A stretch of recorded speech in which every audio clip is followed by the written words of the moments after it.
November of 1890, as Du Bois was in the process of completing his master's degree at Harvard, he came across an article that was published in the Boston Herald that talked about Rutherford B. Hayes, former president of the United States, Rutherford B. Hayes, speaking at Johns Hopkins University.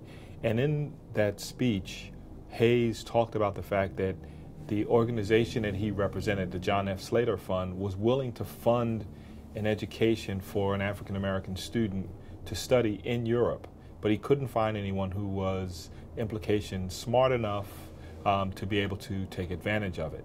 Du Bois's friends passed this on to him and in some respects instigated him to apply. He applied, and instead of sending 2 or 3 references, which was the norm, he sent 9 references, which included 4 college presidents and 4 professors from Harvard. A few months later, he was, after some exchange of correspondence, he was denied. The denial outraged him, and he wrote to Rutherford B. Hayes, and by Du Bois's own description, he thought that he was being impudent at best, snippy or hostile at worst. And he talks about this, and in the letter, he essentially calls the former president of the United States a fraud and a liar. And he says, based on the facts, I believe you owe the Negro people an apology.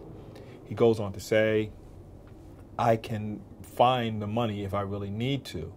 But it was interesting to me that if I wanted to go to a cheap theological school, or if I wanted to go to a school that was more interested in molding my hands than my brain, I would have money essentially falling out my pockets. But I can find all of these things, but I can't find anyone to help a Negro get a Ph.D.